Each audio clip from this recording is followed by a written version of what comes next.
Since it's official now, Crystal Dynamics has finally opened the curtain and gave us news on the next project that they've been working on. Thankfully for everyone, it's not a new Marvel's Avengers game, but rather a much needed new installation in the long-running, fan-favorite Tomb Raider franchise. Now, I've been a fan of these games for as long as I can remember. Ever since I was a child, I played these games with a ton of interest. Growing up, Tomb Raider 3 and Angel of Darkness were one of my favorite games. Not to mention the fantastic new remake trilogy had me hooked since the very first sequence began in 2013. This series has gone through a huge number of changes in that time. Instead of linear levels, it is now a beautifully crafted semi-open world game as its core. It also has much faster action, much more engaging platforming, and some of the most nuanced character depiction in the modern gaming. Not to mention Square Enix has chosen to sell it off to its Western studio to a Embracer Group for $300 million. I mean, first off, I just want to mention how stupid of a deal this is, mainly because Tomb Raider is by far one of the most iconic IPs in the gaming history. And second off, they also have sold off a lot of studios that could have been great at aiding them in the other games. And the third and the most important point is that 300 million is genuinely pennies for games such as this Tomb Raider as well as Deus Ex and Thief. However, in the context of the Tomb Raider games, they will see a lot of changes now. Moving forward, they are helmed by the Embracer Group. Now, the Embracer Group is a big company that have a bunch of studios working under them, such as the 4A Games, Gearbox, Deep Silver, Cryptic Studios, and many more. They're basically responsible for the games such as the Metro Exodus, Neverwinter, Kingdom Come Deliverance, Saints Row, Duke Nukem, Dead Island, Homefront, and Goat Simulator. Now, they got some big names under their belt, as Crystal Dynamics will work on the Tomb Raider 4 under their support. With that in mind, now that we know that the new adventure featuring Lara Croft is imminent, I've got my own thoughts I'd like to share about it. Here's a few things that I would love to see in the upcoming Tomb Raider game. Now, I'm all for the remake Lara Croft, and I genuinely love what Crystal Dynamics have done with the character and her narrative theme. They have given her a riveting origin story, each comprising on different themes. Tomb Raider 2013 showcased her becoming a true survivor and capable of handling herself, whereas Rise focuses on her obsessive nature and her figuring out her true enemies, while Shadow was the game that showcased how her actions had dire consequences. I think her origin has fully been explored and her character has reached a certain level of maturity. It is time for Crystal Dynamics to properly explore an aspect of Lara's tomb's raiding that hasn't been done yet.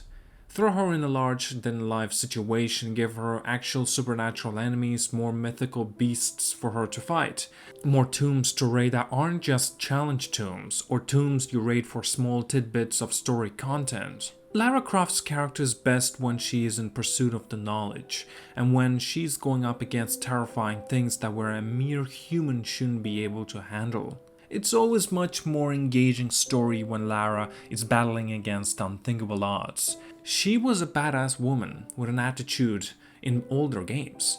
Here she can be more realistic in her reactions and expressions, yet still have those odds stacked up against her. Let's be real, Crystal Dynamics has been teasing us with the semi-open world design. We want a proper open world game this time around, but it shouldn't be like an Assassin's Creed or Horizon Zero Dawn game. It should be drastically different to that of design, especially because of how stale and repetitive those open world games can get. The game that I had in mind that it should be like Metro Exodus. A couple of different open world maps like Metro Exodus. The maps should be much smaller in scale but varied in their design and should have each corner brimming with detail. It's not hard to do this. You essentially go to a different locations based on the story. You start with the stories in one location, such as the Croft Manor for example, and then take Lara to different locations around the globe. Each location that she goes should have a ton of different things to do, such as the side quests and NPCs to meet, and the main story of course. This would make the world so much more fun to explore, and it would give us a variety in the maps. The Tomb Raider remake trilogy is fantastic, but it suffers from having the same looking scenery throughout the entirety of its games. While I'm a huge fan of the Tomb Raider games, I'm not really a fan of the combat in recent ones. Don't get me wrong, it's decently enjoyable, but beyond that, it lacks any sorts of the intellect. You simply point and shoot at the enemies with your assault rifle or shotgun, and that's all there is to it. In honesty, I want combat encounter to be larger in scale. More enemies will do wonders for the game. There are always less than 10 enemies in very large areas in these games, and they're always standing close to locations where you can stealthily kill them. If you alert them once, they know exactly where you are, even when you revert back to stealth. It's bland and feels unrewarding. I think taking inspiration from Uncharted 4 is the best way to do this. You constantly switch between stealth and offensive gameplay, silently taking down enemies while attacking others out of the open and staying on the move. That's what makes for fun combat encounters in the games, and I like for that to be here. I would also really appreciate some actual boss encounters in the new game. There's always one haphazardly put together boss fight in the end of those games, and I like there to be some fights throughout the game much more frequently. Still on the subject of combat, we need to talk about the lack of enemy variety in these games. Let's talk about the Shadow, for example. Every enemy essentially does the same thing. Whether it's the ancient Gallium dudes you fight, or the regular enemies, or even the armored enemies, they're all just shoot at you, or run up and try to melee you. You kill them all in the same way as ever. Just shoot them until they're dead. This is particularly a big issue, especially since there were enemies in Rise in 2013 which required special methods to kill them. More enemies should be added to the game, and they should be much larger in quantities to make the combat more challenging.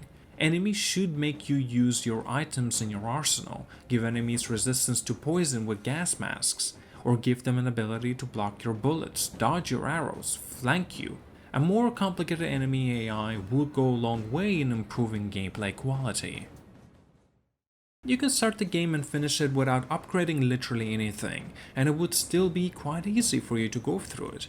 This is because Tomb Raider does not emphasize on rewarding your exploration, often giving you simple abilities that you don't really give much advantage in the combat, and since it's extremely simple. They don't really give you many cool outfits either. Shadow of the Tomb Raider tried to improve upon that, but it didn't let you pick any of those the parts of the outfits you found cool, and the worst of all, there were barely any weapon variety. Making exploration a prime tool should be by hiding unique weapons, unique cosmetic items with bonuses of their own hidden amidst of the explorable areas.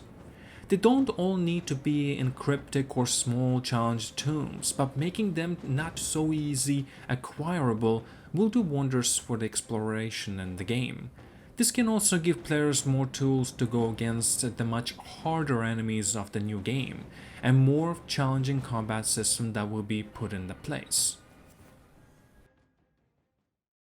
Honestly, this could genuinely spice up the way these games have been for a while. Lara has been exploring these islands and civilizations entirely on foot throughout the whole remake trilogy. Though it would be genuinely fun to have her finally getting her motorcycle back, just like in the Tomb Raider legend. Add a layer of the combat to these sequences and you have a recipe for some genuinely jaw-dropping cinematic gameplay sequences, and they're really going to freshen up the game. Aside from the context-based vehicles, you could also make sure that Lara has different vehicles and traversal mechanics to explore the different open worlds she'll be going through in the whole game. For example, if she's in the desert, she's driving a 4x4, whereas if she's in a swamp or muddy areas, she's riding around in a dirt bike and invading the pools of mud that would trap her. Not to mention, for underwater exploration, this would be a whole different ballgame. There's a ton of opportunities here that could make use of, and it would make the games way more fun for me personally. There are a few things that I personally really wish to see in the upcoming Tomb Raider games. It's being developed on the Unreal Engine 5, so I know for sure it's going to be breathtaking to look at and very well optimized. However, until it's out, this was my wish list for what I'd love to have in the game.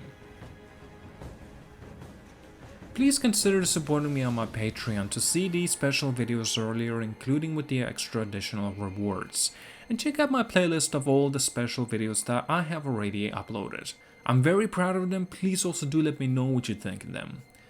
Like and subscribe, and have an amazing day.